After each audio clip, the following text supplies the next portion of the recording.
চিংড়ি মাছ আমরা ছোট বড় সকলেই ভালোবাসি। বাঙালির হাতের কাছে যদি লাউ চিংড়ি থাকে তাহলে তো কোনো কথাই হবে না।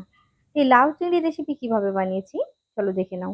এর জন্য নিয়ে নিয়েছি আমি এখানে চিংড়ি মাছ 200 গ্রাম। চিংড়িটা বেশ একটু বড় রয়েছে। আর সাথে নিয়েছি একটা লাউ।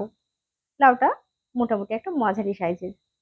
তো বন্ধুরা, এই চিংড়ি মাছটা আমি ভালো করে ধুয়ে বেছে নেব। সাথে এই লাউটা কেটে নেব। তো প্রথমে আমি লাউটাকে চোকা ছাড়িয়ে নিচ্ছি। চোখাটাকে বেশ যে সবুজ যে অংশটা রয়েছে সেটা আমি সবটাই তুলে ফেলে দিচ্ছি। তারপর জলে এটাকে ভালো করে ধুয়ে নেব, কেননা কেটে নেওয়ার পর লাউ মোটেই ধোয়া যাবে না। তো চলো, চোখাগুলো আমি বেশ ভালো করে তুলে নিচ্ছি। আর সবটাই এভাবে ছাড়িয়ে নেব। দেখো, আমি জলে ভালো করে ধুয়ে নেব। তো লাউটা আমার ছাড়ানো হয়ে গেছে। আর এই দেখো, যে খোসাটা রয়েছে খোসাটা কিন্তু আমি ফেলে দেবো না, এটা দিয়ে একটা পদ বানাবো।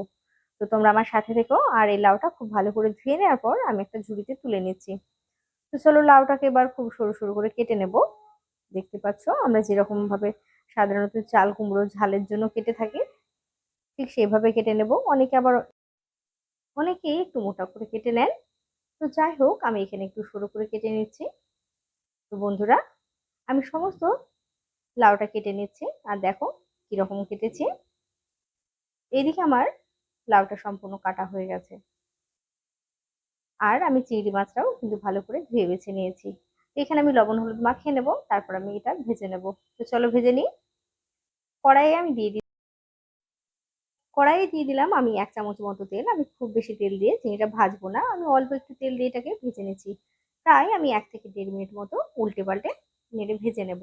কেননা বেশি যদি ভেজে নিই তাহলে চিংড়ি মাছটা শক্ত হয়ে যাবে আর খেতে কিন্তু মোটেই ভালো লাগবে না। দেখো আমার চিংড়ি মাছটা আমি কতটুকু ভেজে নিয়েছি। আমি চিংড়ি মাছটা ভেজে নিলাম আর এদিকে তুলেও নিয়েছি। এটাকে সাইডে রেখে দেবো। আর কড়াইয়ে আর কিছুটা পরিমাণ দিয়ে দেবো তেল। এখানে আমি 2 চামচ দিয়ে দিলাম সর্ষের তেল।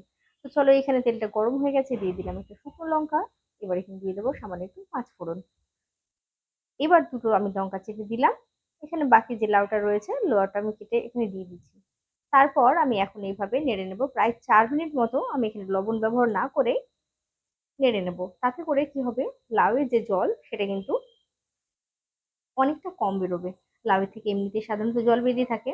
তো যাই হোক, আমি এইভাবে নেড়ে চেড়ে ঢাকা দিয়ে দিলাম। আর দেখো 4 মিনিট হয়ে গেছে, আমি আবারও একটু নেড়ে দিলাম।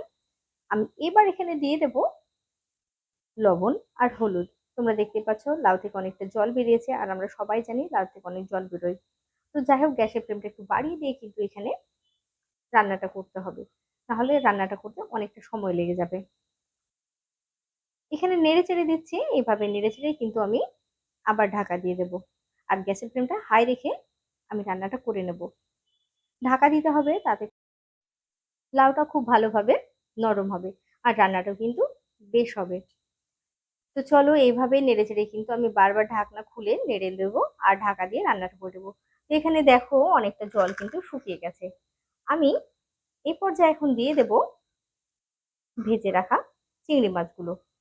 চিংড়ি মাছটা দেওয়ার পরে এবার কিন্তু গ্যাসের ফ্লেমটা একটু কমিয়ে দেব। কমিয়ে দেওয়ার পর আমি এখানে রান্না করে নেব আরো 5 মিনিট। তাতে করে চিংড়িটাও যেভাবে রান্নাটা হয়ে যাবে, ঠিক সাথে লাউটাও সম্পূর্ণ রান্না হয়ে যাবে। তো দেখতে পাচ্ছ এখানে চিংড়িটা কিন্তু আমি একইভাবে নেড়ে দিলাম। তারপর আমি আবার একটু ঢাকা দিয়ে দেবো। এভাবে রান্না করলে রান্নার স্বাদটা কিন্তু খুব ভালো হয়। দেখো, বারবার আমি ঢাকনা খুলে কিন্তু এভাবেই রান্নাটা করে নিয়েছি। দেখে নিশ্চয়ই বুঝতে পারছো। তো প্রিয় দর্শক বন্ধুরা, তোমাদের অনুরোধ করবো টিপসগুলো ফলো করে রান্না করবে। স্বাদটা কিন্তু ভীষণ রকম ভালো হয়। আর দেখো, এখানে কিন্তু লাউটা রান্না আমার কমপ্লিট হয়ে গেছে। এখানে না কোনো মশলা বাটার রয়েছে, না কোনো গুঁড়ো মশলা ব্যবহার রয়েছে। দেখো কত সহজেই রান্না করে নিলাম।